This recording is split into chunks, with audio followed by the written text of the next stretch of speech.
اسلام آباد سے bureau chief ملک ندیم کی رپورٹ کے مطابق chief justice of Pakistan Umar Ata Bandial نے بطور چیئرپرسن سپریم جوڈیشل کونسل بدھ کو سپریم کورٹ کے جج جسٹس سید مظاہر علی اکبر کے خلاف مختلف الزامات پر بدتمیزی کی شکایات پر ایک رکنی سے رائے طلب کی۔ ذرائع نے نجی ٹی وی چینل کو تصدیق کی ہے کہ جسٹس بندیال نے جسٹس نقوی کے خلاف بدتمیزی کی شکایات پر کونسل کے ایک رکن سے رائے طلب کی ہے۔ وکلا اور اعلیٰ بار کی جانب سے سپریم کورٹ کے جج کے خلاف مختلف شکایات درج کی گئی۔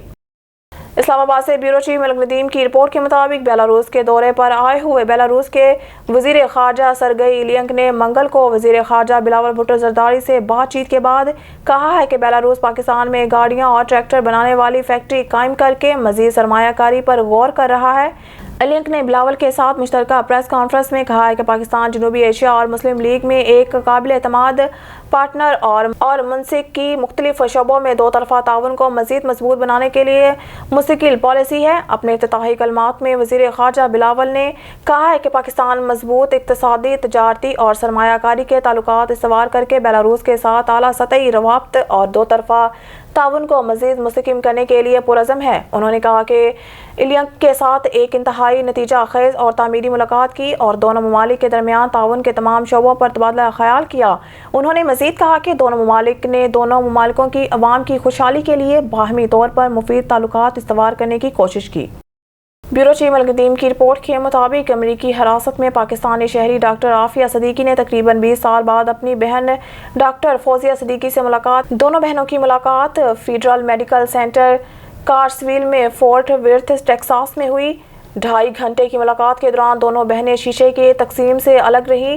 ڈاکٹر عافیہ صدیقی نے اپنی بہن کو امریکی حکام کی جانب سے اپنے علاج کے بارے میں آگاہ کیا۔ ڈاکٹر فوزیہ نے ڈاکٹر عافیہ کے بچوں کی تفصیلات اپنے ساتھ شیئر کی، لیکن امریکی حکام نے انہیں اپنی تصاویر دکھانے کی اجازت نہیں دی۔ اب بالغ ہیں۔ ڈاکٹر عافیہ کی گرفتاری کے وقت ان کا بیٹا 6 ماہ کا تھا، جبکہ ان کی بیٹی اب ڈاکٹر بن چکی ہے۔ بیورو چیف ملک ندیم کی رپورٹ کے مطابق پاک فوج کے سربراہ جنرل سید عاصم منیر نے کہا ہے کہ پاک فوج دنیا کی ایک مضبوط فورس ہے۔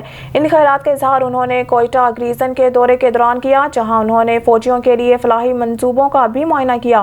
جنرل منیر نے روایتی اور 5ویں نسل کی جنگ کے لیے تیار رہنے کی اہمیت پر زور دیا۔ انہوں نے کہا کہ عوام اور فوج کے درمیان تعلقات کو کمزور کرنے کی کوششیں کامیاب نہیں ہوں گی۔ پاک فوج ہمیشہ پاکستان کے باہمت اور قابل فخر عوام کی شکر گزار ہے۔ انہوں نے دشمن کے مذموم عزائم کے جواب میں فوج کے تئیں عوام کے حالیہ محبت کے اظہار کو اجاگر کیا۔ مزید برآں جنرل منیر نے نشاندہی کی کہ اندرونی عناصر اور بیرونی قوتوں کے درمیان تعلق بے نقاب ہو چکا ہے اور یہ گٹھ جوڑ غیر مستحکم ہے۔ اسلام آباد سے بیورو چیف ملک ندیم کی رپورٹ کے مطابق وفاقی دارالحکومت کی ایک احتساب عدالت اور اسلام آباد ہائی کورٹ نے بدھ کو القادر ٹرسٹ کیس میں پاکستان تحریک انصاف کے سربراہ عمران خان کی ضمانت منظور کر لی۔ اسلام آباد ہائی کورٹ نے سابق وزیر اعظم کی حفاظتی ضمانت میں 3 دن توسیع کر دی، جبکہ احتساب عدالت نے عمران خان کو 5 لاکھ روپے کے ضمانتی مچلکوں کے عوض 19 جون تک عبوری ضمانت دے دی۔ ہائی کورٹ میں جسٹس محسن گل حسن اورنگزیب اور جسٹس سمن رفت امتیاز کی سربراہی میں کیس کی سماعت ہوئی، جس میں عمران کے وکیل خواجہ حارث کے علاوہ قومی احتساب بیورو نیب کے پروسیکیوٹر مظفر عباسی عدالت میں پیش ہوئے۔ S S P operations captain retired Muhammad Amir Khan Niazi کی زیر صدارت پولیس لائنز ہیڈ کوارٹرز میں میٹنگ میں تھانوں کے محرران اور ایس ایس پی آپریشنز نے افسران کی کارکردگی کا جائزہ لیا اور بہتر پرفارمنس سٹینڈرڈز اور سروس ڈیلیوری کے حوالے سے ضروری ہدایات دی۔ وزیر خارجہ بلاول بھٹو زرداری اردن کے شاہی خاندان کی دعوت پر ولی عہد حسین کی شادی میں شرکت کے لیے اردن میں ہیں۔ اردن سے وزیر خارجہ، نائب وزیر اعظم اور وزیر خارجہ ڈاکٹر فواد حسین کی دعوت پر 5 سے 7 جون تک عراق کا دورہ کریں گے۔ یہ وزیر خارجہ کا عراق کا پہلا دورہ ہے۔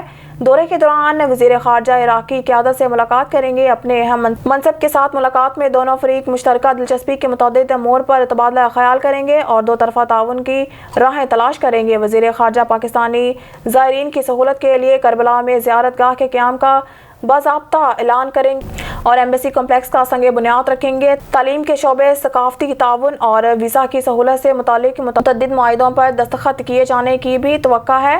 جمہوریہ بیلاروس کے وزیر خارجہ سرگئی ایلینک نے 2 روزہ سرکاری دورے پر پاکستان کا دورہ کیا۔ وزیر خارجہ بلاول بھٹو زرداری اور وزیر مملکت ہنا ربانی گھر سے ملاقاتوں میں سیاسی، اقتصادی، تکنیکی، ثقافتی، تعلیمی اور کثیر الجہتی تعاون پر وسیع اور ٹھوس بات چیت ہوئی۔